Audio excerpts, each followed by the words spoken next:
Los macroeconomistas, o bueno, no quiero ser rimbombante, pero déjeme aceptar esa definición, hacemos lo que se llama en la jerga técnica el equilibrio general, digamos, ¿no? O sea, vemos todos los sectores y vemos cómo un sector influye sobre el otro, cómo una medida pega sobre la otra, etcétera.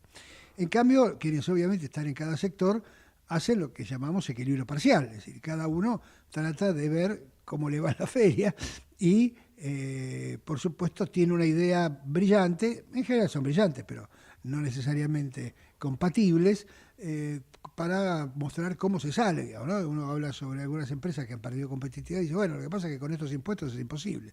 Y uno habla, hace el equilibrio general y dice, bueno, pero si bajamos los impuestos tenemos déficit.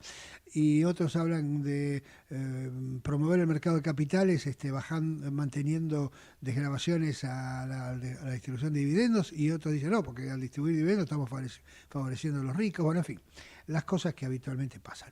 Pero para ayudarme a estas miradas, me voy al encuentro de Luis Seco, que es economista y amigo, o amigo y economista, en el orden que ustedes quieran. Yo pongo primero el amigo, pero bueno, no estamos en cuestiones privadas. Luis, buenas tardes, ¿cómo te va? Pero influye, cuando arrancas así influye porque la gente dice, bueno, son amigos, va a ser tolerante con lo que diga. No. Bueno, no te creas que a veces me he tenido que, no digo, Gracias por, gracias por. no me he peleado con nadie, pero a veces he tenido que ser más punzante que en otros casos, digamos. No creo que sea tu caso, pero no importa. Eh, Gracias por verte conmigo. Luis, déjame empezar justamente por lo que venía comentando recién, porque como sabés, ha habido una polémica, estas polémicas raras que tiene la Argentina, yo creo que el mundo, que las polémicas son por Twitter, no con, con un debate serio, más allá de que alguna gente de Twitter sea seria, entre los que dicen, bueno, la gente de Mercado Pago, Mercado Libre, que dice, no, pero el comercio está explotando porque nuestros números están creciendo espectacularmente, Came, que dice, no, que explotando si nuestros números están cayendo, y para no personalizar esa discusión más amplia, que es, bueno, Argentina tiene dos o tres sectores muy pujantes, que ya sabemos, los sospechosos de siempre, petróleo, minería, agro, por una muy buena cosecha de este año, eh, algunos sectores vinculados con la provisión de servicios, bancos, por lo menos hasta el año pasado, y después tienen un montón sectores que por lo menos mirado otra vez en el equilibrio general muestran performance débiles o incluso negativas. La más obvia es la industria, pero también ha habido el tema de la construcción y también ha habido el tema de, otra vez, el tema del comercio en esta discusión. ¿Cómo la ves vos? Hay muchas aristas, ¿no? Muchos puntos de enfoque y demás del mismo problema. Primero, yo diría que el gobierno no debería abandonar su objetivo antiinflacionario. Yo escucho algunas de estas ideas medio locas que me suenan todos a planes platitas modificados, ¿no? Sí, Como planes platitas de buenos modales, podríamos sí, sí, decir, sí, sí. pero O sinceramente no. como lo bautizó alguna vez Carlos Pañi, masismo austríaco. Digamos. Está bueno eso, marxismo austríaco.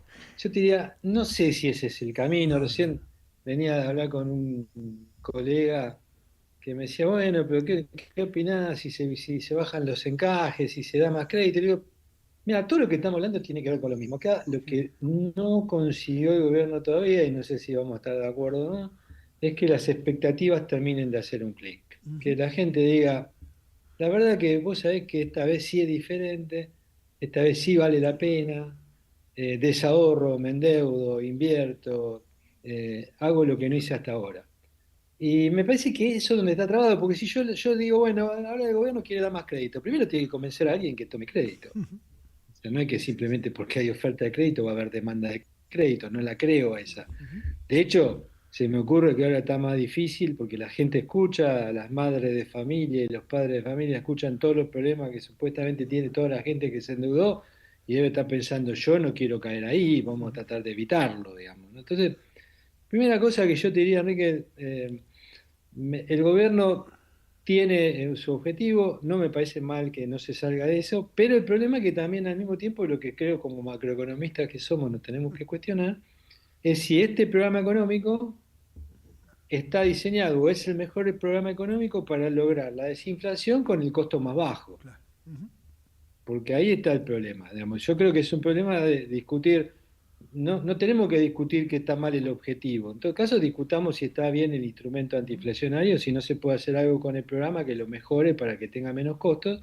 Y al mismo tiempo tratar de cambiar un poco, ya te digo, medio soy obsesivo con el tema. Yo lo que veo es que no cambian las expectativas. Entonces, eh, el tipo que te dijo durante todo el 2024 y 2025, vamos a esperar la elección del 2025, hoy te está diciendo, vamos a esperar la elección del 2027. Y ahí es donde estamos más complicados, porque ¿cómo lo convencé de que no? Claro. No, además, Luis, si fuera simplemente que está esperando, pero como vos sabés muy bien, uno tiene el indicador de confianza más fuerte en una economía bimonetaria es que tengas ingresos de capitales, digamos, ¿no? Es decir, vos mirás las cuentas y decís, bueno, la cuenta corriente hoy está superavitaria porque tenemos un boom de exportaciones, pero la cuenta capital sigue siendo deficitaria porque más allá de las que las empresas se endeudan y han aprovechado este momento, sobre todo otra vez las grandes, importantes para refinanciar, las provincias han hecho lo mismo, las personas se siguen dolarizando. Entonces, cuando vos decís, cuando alguien se sigue dolarizando es porque no está razonando, bueno, voy a desahorrar en dólares, voy a meter pesos, voy a invertir, sino que está diciendo, yo por las dudas sigo ahorrando en dólares. Y cuando ves los números, son números realmente altos, digamos, ¿no? Bueno, sí, digamos, la estadística del Banco Central te habla de que hay 1 millón y pico de personas que entran todos los meses a operar en el mercado de cambio como un mecanismo de, si querés, de atesoramiento, mini ahorro, porque muchos entran y después venden, ¿no? Sí. Compras y vendés, pero digo, la desconfianza está, y yo creo que ahí está buena parte de la confirmación de lo que te decía respecto a las expectativas. A mí me parece que todavía, e incluso el mismo Caputo cuando habla, está pendiente de la corrección de precios relativos. Mucha gente mira los precios en dólares, mira su precio en dólares respecto de sus insumos, sus competidores, sus clientes y demás, y no sabe bien dónde está parado. Entonces, y en general siente que tiene precios en dólares muy altos, salarios en dólares muy altos, y empieza a pensar, bueno, por ahí lo que está barato es el dólar. Y entonces ahí empieza todo a generarse todo este clima. Y el gobierno dice, no, desahorrá los dólares que separaste, ponelos de vuelta en tu empresa, invertir en capital de trabajo, buscarle la vuelta. Y muchos tipos dicen, no, mira, yo lo que separé lo tengo ahí, no, a este precio de dólar me cuesta venderlo, digamos, no sé si después lo voy a volver a comprar. Entonces, yo la veo la economía trabada en un contexto en el cual hay, así como indicadores de confianza más allá de las encuestas, pero déjame decirte algo respecto a la espera, el dólar y todo eso. Yo usualmente mi consejo es, si decidiste esperar, poné cuánto te cuesta en un Excel, porque tampoco es gratis. O sea, la espera tiene costo. Nosotros sabemos que tiene macro, pero la macro es la sumatoria de todos los costos que se generan a nivel micro. Entonces el tipo cuando dice voy a esperar, y bueno, mejor que calcules cuánto te va a costar esperar, porque por ahí la tenés que poner de bolsillo. Entonces ahí empieza a ver lo que estamos viendo, que muchos dicen, no, yo no la pongo de bolsillo, llegué hasta acá, porque por ahí tienen un escenario menos favorable o más negativo que el promedio. Y hay otros que dicen, bueno, yo me puedo estirar hasta el 2027, pero yo mi consejo es hacer las cuentas, porque por ahí después te encontrás más comprometido, más jodido que lo que estás hoy. Yo Sí, creo que ahí es donde el gobierno lo intenta. Vos fíjate, mi ley no da, porque sí, tres entrevistas, una atrás de la otra, para tratar de precisamente de modelar expectativas, ¿no? ¿Qué es lo que tiene que hacer un presidente? ¿Qué es lo que tiene que hacer un ministro de Economía? Le está costando mucho eso y no veo cómo logramos o cómo logra el gobierno ese clic, digamos, no lo veo, no se me ocurre, puede hacer alguna medida para paliar alguna situación, mejorar algo, pero no se me ocurre nada fuerte, salvo yo te diría el cepo, decir, bueno, mira, ya perdí el miedo a flotar, ustedes no tienen que tener más miedo, pero son medidas que, viste, son, no sé, no le encuentro la vuelta, sinceramente cuando me pongo a pensar el vos que harías, viste, porque vos empezaste por la fácil, porque vos me dijiste sí, cómo la ves. Bueno, como dice de Pablo, nosotros sentados acá podemos decir un montón de cosas de cómo la vemos. sí.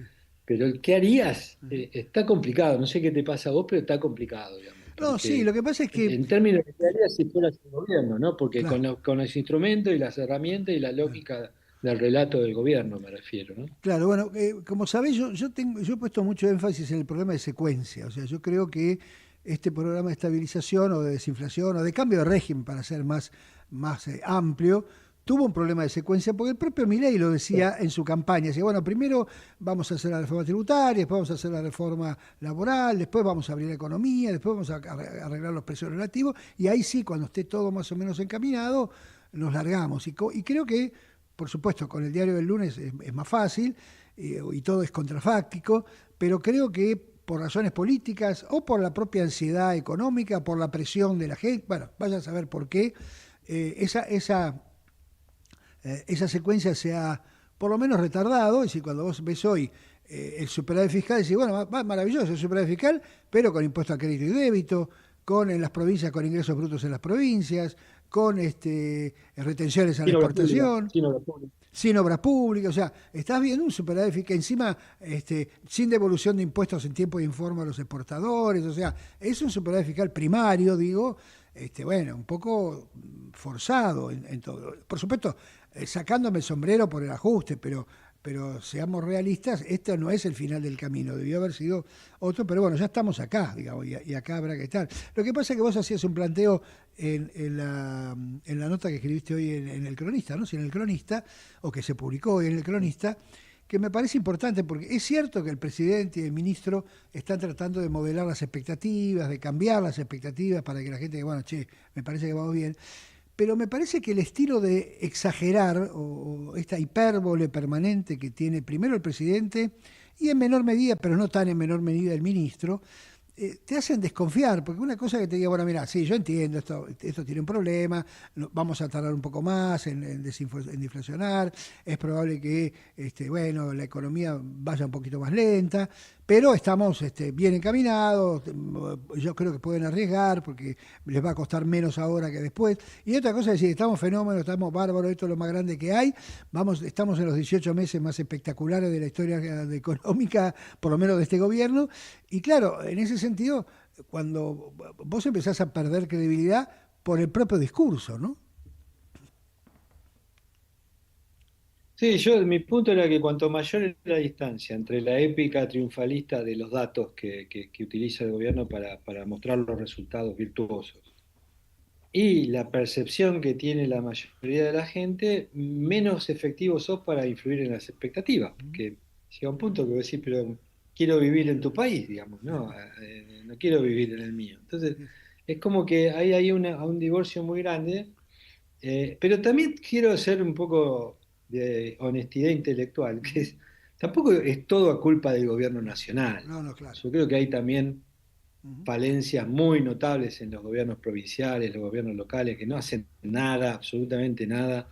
Yo, el día que leí que el intendente de Anielo y no sé qué otra localidad cercana dijeron a todos los argentinos, no vengan, yo dije, estamos re jodidos, porque vos o sea, cuando el tipo dice no venga, le está diciendo que no vaya a la maestra, al doctor, al plomero, al pintor, al camionero, al taxista, al changuero, a todo lo que de alguna manera puedan haber pensado, che, tal vez vale la pena que nos vayamos a Neuquén, porque ahí está la vaca muerta que es la gallina de los huevos de oro. Ujú. Vayámonos con la familia. Y escucha al tipo que lo tiene que abrazar y recibir con manos viste, hacer una fiesta por cada uno que llegue diciendo no, no vengan. Ya, Pues sí, sí, pero así tampoco, viste, esta lógica que estábamos hablando de cómo hacer que se vuelva más perceptible los resultados positivos. Más allá que yo estoy de acuerdo con vos con la secuencia, ujú. yo voy un poquito más atrás y digo, un plan que tiene 4 fases, lo Sí, que empieza a preguntarse enseguida el tipo entrenado, dice cuál es la quinta. claro, sí, Vamos por sí, la cuarta de sí, un sí. programa de estabilización, No, donde además, todavía, con viste, la fases que en secuencia algunos no es momentos, solo. perdón, con fases que en algún momento se contradijeron entre sí, digamos, ¿no? Que compro dólares, que no Sí, compro sí. dólares, que, que tengo, no sé, que suba, que hay tasa de política monetaria, que no hay tasa de política monetaria, etcétera, etcétera, ¿no? No, Eh, y yo el otro día mostré un gráfico que el tipo de cambio sigue al 2% mensual. O sea, claro. si vos lo mirás dónde está hoy, si mirás el crawling Ujú. a lo largo del tiempo, estás en el crawling del 2%. O sea, como que no hubiera cambiado nada. Entonces, Sí, sí. pero más allá, volviendo al otro tema, yo digo, toda la lógica del derrame y de la generalización del bienestar, que ese es el tema. Una cosa es la estabilización y otra cosa es cómo lográs el bienestar. Me parece que también ahí el Estado Nacional tiene un rol en la coordinación que es indelegable, ¿no? Yo hubiera preferido ver al presidente y al ministro de Economía llamando al gobernador de Neuquén, a esos intendentes, decir, muchachos, las regalías las cobran ustedes, la riqueza es de ustedes. Me van a decir que no pueden hacer una ruta, un hospital, una escuela, un jardín de infantes, una sala de primeros auxilios, todo lo que haga falta. Entonces, ahí te digo que no es solo, por eso yo a veces digo, ¿qué puede hacer el gobierno nacional? Y bueno, también tiene ese rol de Ujú, coordinación que hoy no lo está haciendo, ¿no? ujú. Porque si vos mirás para qué se junta con los gobernadores, Está es bien. para ver cómo reparten un poco la caja y si la aprueban o Eh, no la aprueban una ley, ¿no? claro. No, y además, bueno, esa es una tarea Bien. pendiente de la Argentina desde hace décadas, que es un federalismo fallido, y que además, bueno, como vos sabés también, hubo varios episodios, bueno, yo por lo menos me acuerdo del cambio de régimen de los 90, que entre otras cosas fracasó. Bueno, fracasó por condiciones internacionales, por muchas cosas que no vale la pena repasar, pero también fracasó porque el federalismo fue, digamos, fue mal diseñado en ese traspaso de gastos a las provincias sin recursos y todo lo que eso implicó, ¿no es cierto? Empezaron las cuasimonedas y todo lo que ya No, sabés, ¿no? viste que volvieron a otra, hay otra emisión de los chachos Sí, ahora, o sea, sí. La Rioja volvió a emitir moneda, o sea que la segunda emisión de cuasimoneda durante el gobierno de Milei. Entonces, digo, hay cosas que huelen a la Argentina muy vieja, y ahí yo creo que hay también una tarea de concientización que buena parte de la transformación tiene que ser estadual o local y necesitamos ahí también poner Ujú. foco. No es solo quién votamos de presidente, quién votamos de diputado o a la Cámara de Senado, sino también quién está con la cabeza pensando en una Argentina distinta. Y ahí es donde yo me encuentro que hay problemas muy serios. Estoy totalmente de acuerdo con vos que las reformas estructurales no es primero esto, primero lo otro, hay que intentar todo juntos, sobre todo cuando tenés poder. Claro. Ujú. Y uno pensaba que, bueno, esperaba ganar la elección de medio término para tener con poco más Ujú. de poder, tener una agenda más Ujú. intensiva, y bueno, y siguen demostrándote que por ahí Ujú. les cuesta mucho organizarse políticamente o hacer política efectiva para aprobar leyes. Entonces, es lógico que haya un montón de gente que hoy desconfía, pero ya te digo, yo no miro solo el gobierno nacional, yo veo que hay responsabilidades muy Ujú. fuertes también del lado de los gobiernos provinciales y locales que nadie está coordinando tampoco y donde la sociedad argentina como que me parece que se ha acostumbrado a que, bueno, el intendente y el gobernador hacen lo que pueden, démosle o reclamémosle al gobierno nacional. Y no siempre es el camino más adecuado, sobre todo en estos... cuando uno, lo bueno, Enrique, para mí es que esto está dejando bien en claro que la riqueza tiene patas. O sea, no es que, digamos, las ventajas competitivas, los sectores están localizados en algún lado. Entonces, en algún momento alguien va a decir, che, pero escúchame, ¿y dónde está la riqueza? Está acá. ¿Y qué está haciendo ese tipo? Nada. Y bueno, lo tenemos que cambiar. Entonces ahí puede ser que engrane otra situación. Yo no veo que eso se ha pasado por completo y me preocupa un poco porque creo que si el gobierno nacional ese desafío solo no lo puede llevar adelante, cualquiera sea, ¿eh? Ujú. Cualquiera sea el tipo que agarre la Sí, manija además, en el además futuro, Luis, el en algunos mismo Milei o casos, cualquier claro, otro, en algunos me- casos sospecho, pero por supuesto no es información, es intuición y, y puedo estar equivocado, que al gobierno le gusta enfatizar las diferencias. Es decir, bueno, miren lo que es el peronismo, miren lo que es el gobernador de La Rioja, miren lo que son estos, queremos hacer de violeta todo el país, voten a nuestro candidato, etcétera, pero que en esa tarea tiene el mismo problema que vos marcabas respecto a las expectativas, porque bueno, si mientras tanto tengo que esperar a que venga la elección de 2027, la voy a esperar, digamos, ¿no? exactamente, sí, y son tiempos que por ahí creo que es el mejor momento para acelerarlo, ¿me entendés? Que vos muestres cierto dinamismo hoy, porque si Ujú. no, ¿sabés qué riesgo estamos corriendo? Y lo creo que lo hablé cada vez que hablamos en el pasado contigo.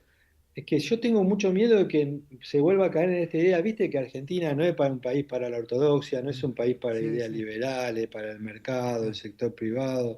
Somos distintos, esta cosa de la excepcionalidad argentina, ¿no? Sí, sí, Y sí. yo tengo miedo de volver a caer en la excepcionalidad argentina, porque cuando no se ven los resultados, rápido, relativamente rápido, mucha gente empieza a desconfiar, che, por ahí no es para que la economía no tiene por qué estar abierta, el Estado se tiene que ocupar de muchas cosas, o sea, todas estas cosas que eran del pasado. Y eso me da un poco de temor, pero yo creo que todavía no es que cruzamos el Rubicón, no es que pasamos el punto de inflexión en el cual esto no tiene solución. Yo creo que hay soluciones, el gobierno está a mano de poder tomarlas, pero bueno, no sé en qué momento lo va a hacer.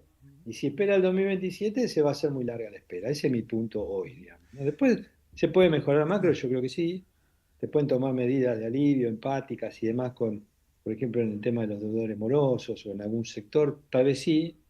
eh, pero me parece que el cuestionamiento más grande que deberíamos hacer, como dijiste vos, los macroeconomistas, es la macro en términos de política macro, ¿no? Decir, bueno, ¿tenemos el mejor programa posible, sí o no? Si no lo tenemos, hagamos algo, digamos. Ahí vos lo mencionaste como al pasar, pero el tema de la apertura tampoco ha sido un tema menor. Cuando uno ve los números de importaciones agregados, tampoco ve un desastre, una avalancha o lo que fuere, pero claramente en algunos sectores pega. Además, a diferencia de otras épocas de la economía argentina que pasó por cierta apertura, tenemos a China, que China es hoy un problema mundial, no es un problema argentino. El 60% de la industria mundial es de China y está, como vos sabés, subsidiando todo lo que se puede porque quiere seguir creciendo con las exportaciones y no con el mercado interno.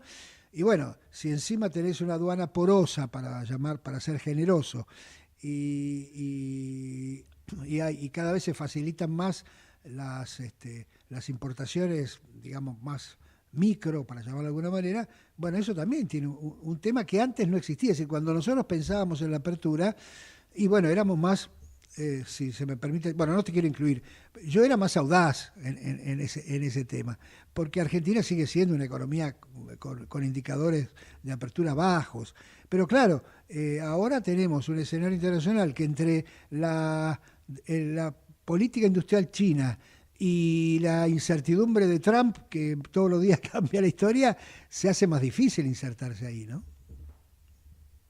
Y sobre todo cuando tenés el problema este que vos mencionabas de secuencia en términos sobre todo de la reforma tributaria, ¿no? O Ujú, sea, es muy difícil para muchos sectores, podrían ser muy competitivos, y no te digo incluso con China, pero seguramente sí, si tuvieran otro tratamiento tributario, ¿no? ujú, De rebalanceo de impuestos a la producción contra impuestos al consumo, impuestos internos, debería en algún momento ser una discusión muy seria en Argentina.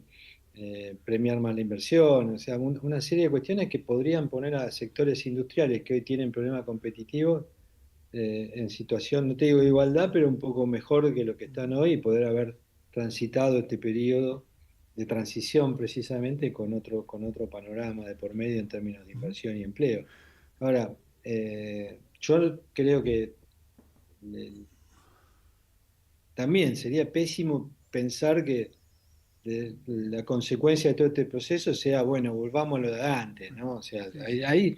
yo le tengo miedo a eso, ¿no? Por no hacer las cosas un poco mejor o pensar que porque tenés el objetivo correcto no te importa la forma, y eso vale para casi cualquier cosa, terminás después con un backlash, con un retroceso Ujú, que sería pésimo para la Argentina, a mi juicio, porque yo creo que estamos en un sendero positivo en el mediano y largo plazo, pero hay que llegar, y ahí viene toda la discusión que hemos tenido siempre, ujú, si la actual configuración del precio relativo es la correcta para transitar esa transición, digamos, ¿no? Como punto de llegada, el peso fuerte es casi inexorable, como punto de partida, no lo sé. claro, Entonces, ujú, la actual estructura tributaria, y sí, podés mantenerla un tiempo. Ahora, si querés ser una economía abierta al mundo, competitiva, muy productiva, tampoco podés seguir con esta estructura ujú, tributaria, tenés ujú. que tener otra distinta. Entonces, ¿cuándo decís que es el momento de hacerlo? ¿Entendés? Porque yo a veces pienso que la mayoría de las cosas, el mejor momento, no importa cuándo lo leas, es hoy.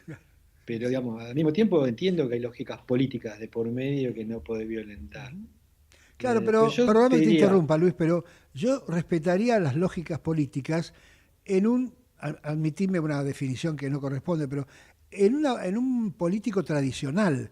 Ahora, Milei se ha mostrado disruptivo desde el comienzo, se ha mostrado, digamos, con mucha audacia, más allá de que otra vez podamos estar de acuerdo o no estar de acuerdo, y que pese hoy el tema de la lógica política, y si hacemos las pasos, si no hacemos las pasos, si negociamos con los gobernadores un voto en el Congreso, etcétera, me parece que está traicionando gran parte de lo que corresponde, con el riesgo, y vos lo marcás muy bien vos, de que volvamos a caer en algo que ya nos pasó en la Argentina, que por no hacer las cosas que había que hacer, más allá de las dificultades, la gente identifique los problemas no con lo que falta hacer, sino con lo que se hizo.